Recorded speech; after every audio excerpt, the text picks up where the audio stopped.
नमस्कार। शुरुआत करते हैं बड़ी खबर के साथ। आज प्रधानमंत्री मोदी ने अयोध्या के विकास के विजन डॉक्यूमेंट को देखा। बैठक में पीएम मोदी ने कहा कि भविष्य के लिए अयोध्या का विकास बहुत जरूरी है।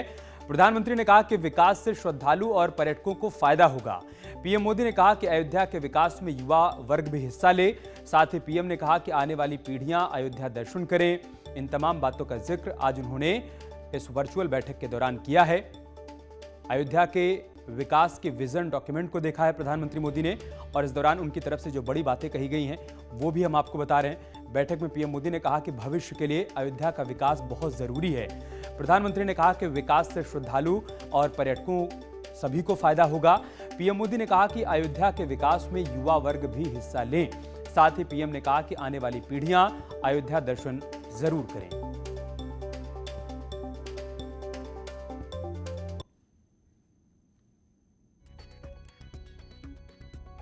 तीन तस्वीरें हम आपको दिखा रहे हैं। पीएम ने विजन डॉक्यूमेंट देखा है।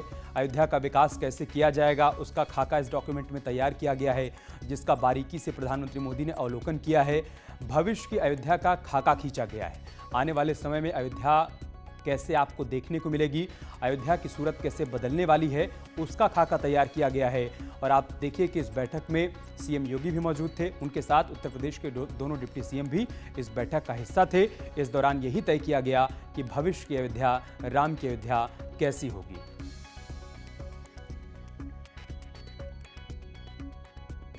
और इस खबर पर और अधिक जानकारी के लिए दिल्ली से हमारे सहयोगी पवन गौड़ इस वक्त हमारे साथ जुड़ चुके हैं। पवन, क्या जानकारी, विस्तार से बताइए आज की इस बैठक के बारे में।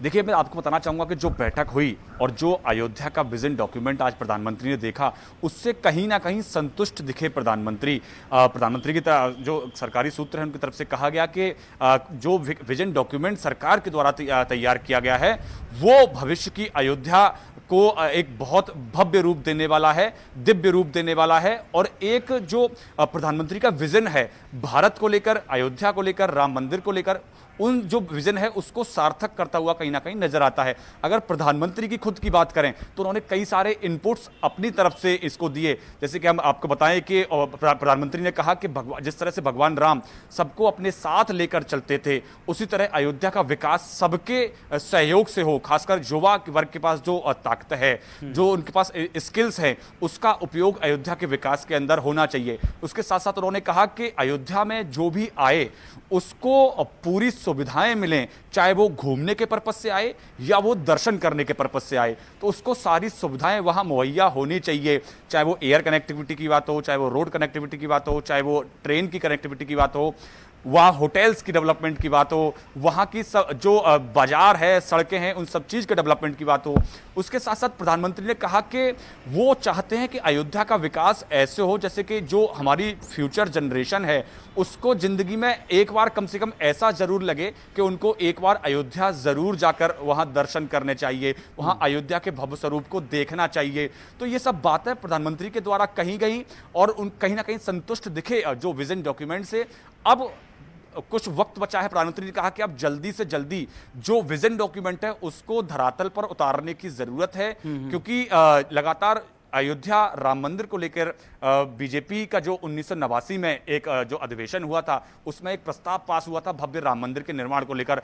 तब से लेकर लगातार राम मंदिर को लेकर राजनीति होती रही। 2019 में फैसला आया राम मंदिर को लेकर। उसके बाद खुद प्रधानमंत्री ने, आपने देखा कि वहां शिलान्यास में गए और एक तस्वीर जिसने सबके ध्यान को आकृष्ट किया था।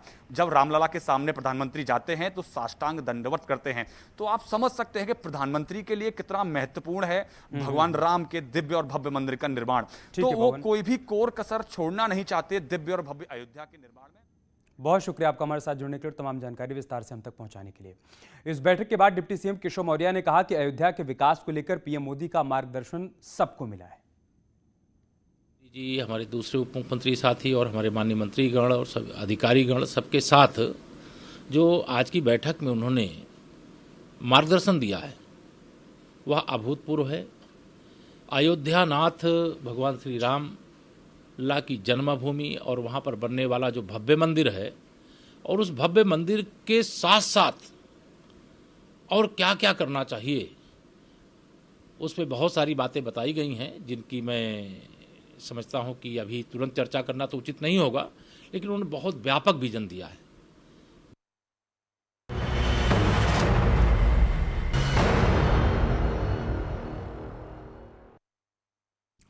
अपराधियों पर नकेल कसने और माफियाओं पर लगाम लगाने के लिए योगी सरकार लगातार काम कर रही है। सरकार के जीरो टॉलरेंस नीति का नतीजा है कि करीब एक साल में 22,000 से ज्यादा अपराधियों को गिरफ्तार किया गया और प्रदेश के माफियाओं की 11 अरब से ज्यादा की संपत्ति जब्त की गई है।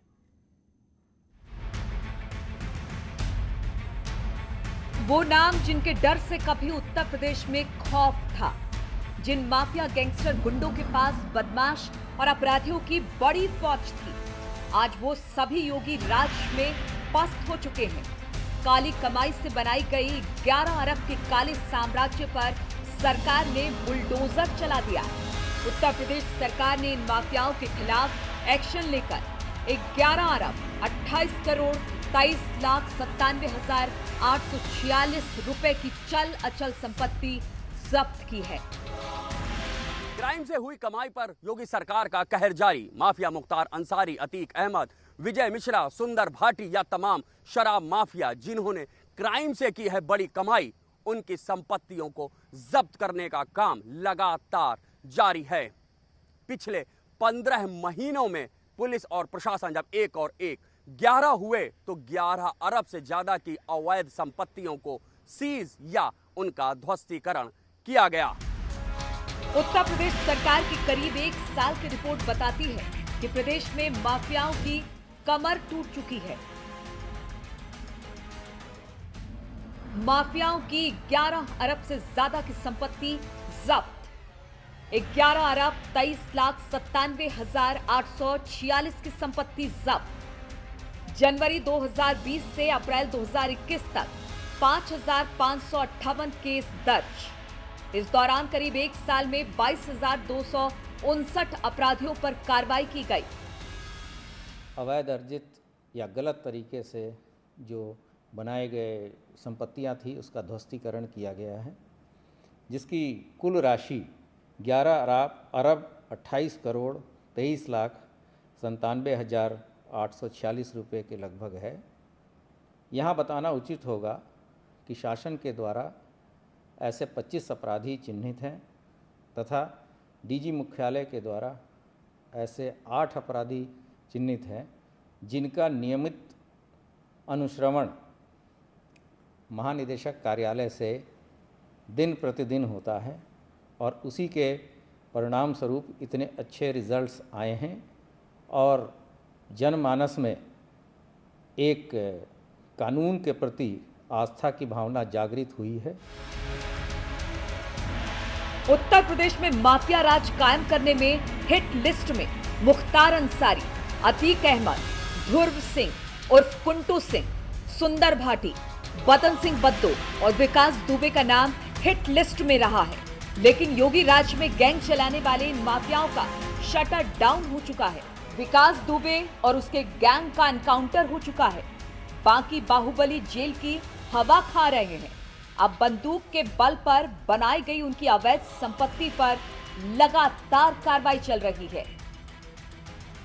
सरकार की ओर से स्पष्ट निर्देश हैं कि जिसने भी अपराध से संपत्ति अर्जित की है, गैंगस्टर एक्ट के तहत उनकी संपत्तियों को जब्त किया जाएगा। कैमरामैन मनोज शाही के साथ ऋषभ मणि त्रिपाठी, न्यूज़ 18 लखनऊ। माफियाओं की लिस्ट में सबसे ऊपर मुख्तार अंसारी, जिसने अपनी काली कमाई से यूपी के कई जिलों में अकूत संपत्ति बना रखी थी। सरकार ने एक साल में मुख्तार की कई जगहों पर अरबों की संपत्ति कुर्क की है। आजमगढ़, वाराणसी और मऊ में करीब 2 अरब से ज्यादा की संपत्ति या तो कुर्क की गई या फिर जब्त की गई।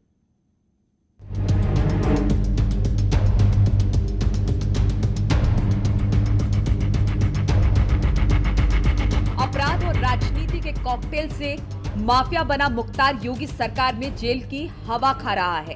पंजाब से बांदा जेल लाकर जहां उत्तर प्रदेश सरकार ने मुख्तार की मुश्किलें बढ़ा दी, वहीं आजमगढ़, मऊ और वाराणसी में काली कमाई से बनाई गई अरबों की संपत्ति पर बुलडोजर चला दिया। एक साल में मुख्तार गैंग के 244 सदस्यों पर कार्रवाई।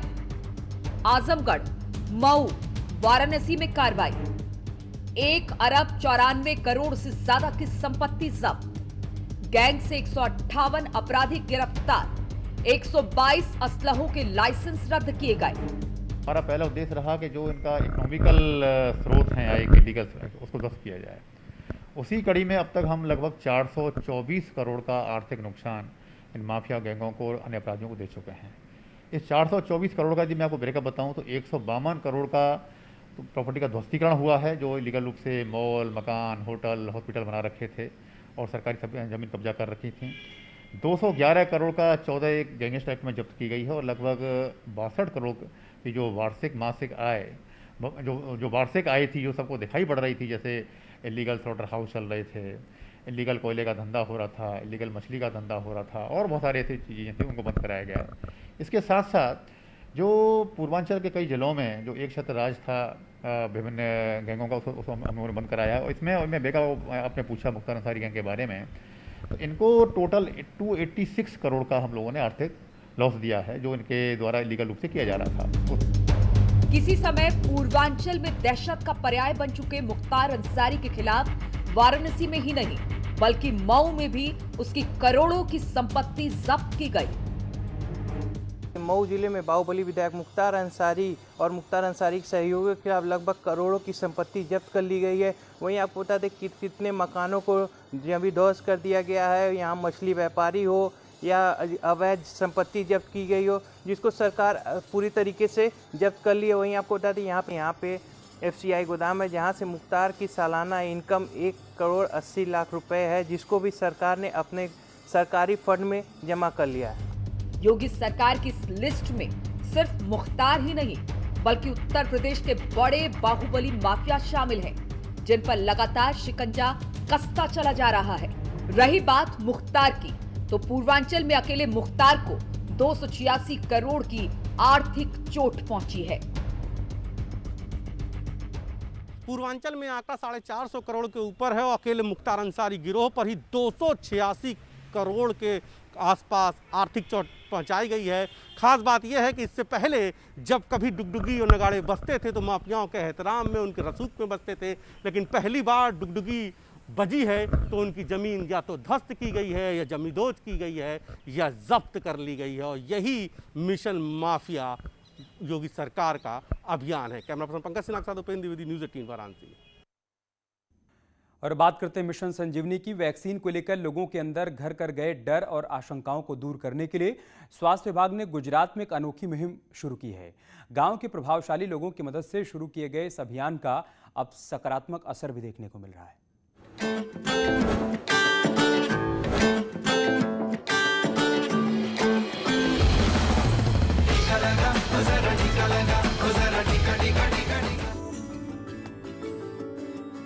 गुजरात के कुछ इलाकों में वैक्सीन को लेकर लोगों में भ्रम की स्थिति थी। लोग टीका लेने से झिझक रहे थे, लेकिन स्थानीय प्रशासन ने बड़ी समझदारी से इस मुसीबत का तोड़ निकाल लिया, जिसका असर है कि अब लोग बेझिझक घरों से निकलकर वैक्सीनेशन सेंटर में टीकाकरण के लिए आ रहे हैं। हम लोग ने शेरुल्लाइल मौज़म में जो हमारा महीना है रोज़े का, उसमें रात को सब ने जमा होके ये कैंप के अंदर वैक्सीनेशन लिए। तो अपील करता हूँ कि सब लोग ज़रूर ये वैक्सीनेशन जल्द से जल्द ले ले ताकि हम ये महामारी को हरा सके। दरअसल गुजरात के पंचमहाल और साबरकांठा जिले के मुस्लिम बहुल इलाके में लोग टीका लेने के लिए राजी नहीं हो रहे थे। पूछताछ के दौरान पता चला कि लोगों के मन में वैक्सीन को लेकर जानकारी का अभाव है, जिसके बाद प्रशासन ने उन्हें समझाने के लिए एक अनोखा रास्ता निकाला, जिसके तहत पहले तो वहां के प्रभावशाली लोगों की मदद से स्थानीय लोगों को कोरोना वैक्सीन के बारे में सटीक जानकारी दी गई और फिर उन इलाकों में रात के वक्त वैक्सीनेशन कैंप लगाकर लोगों का टीकाकरण किया गया। पूजा के बाद भी ये लोग कोऑपरेट करते हैं कि साहब रस्सी टीका लगवाना है। इसीलिए जो सरकार द्वारा जारी की गई सूचनाओं के मुताबिक वो टाइम फ्रेम में देर रात तक भी हम वैक्सीनेशन करते हैं और ये लोग कोऑपरेट करते हैं। ये तस्वीरें गोधरा की हैं, जहां रमजान के वक्त से ही रात में वैक्सीनेशन कैंप लगाए जा रहे हैं। साबरकांठा, पंचमहाल जैसे कई जिलों में आज ये तस्वीरें आम हैं। अब यहाँ लोग खुद ही मान रहे हैं कि टीके को लेकर उनकी आशंकाएं दूर हो गई हैं और वो अब अपने घर वालों को भी टीका लेने के लिए वैक्सीनेशन कैंप लेकर आ रहे हैं। हमारे धर्मगुरु और आगे वालों ने हमको बताया वैक्सीन अत्यंत जरूरी है। वैक्सीन ज़्यादा से ज़्यादा लोगों ने वैक्सीन हमने ले चुके हैं। सबको घर घर जाके समझाया है कि भाई अभी ये वैक्सीन लेना ज़रूरी है और इसको लेने से बहुत आगे जाके भी फ़ायदा है। अभी पहला डोज तो लोगों ने ले चुके हैं। अभी हम नाइट में भी, रात को भी लोगों को वैक्सीन दिलाने के लिए आगे कर रहे हैं। रात्रि वैक्सीनेशन कैंप का कॉन्सेप्ट गुजरात के कई जगहों पर हिट हो रहा है। दिन की मशरूफियत के बाद स्थानीय लोग आराम से टीका ले रहे हैं। उम्मीद है अगर यही रफ्तार कायम रही तो आने वाले वक्त में गुजरात टीकाकरण के मामले में देश के अग्रणी राज्यों में से एक होगा। Bureau report, news 18 network.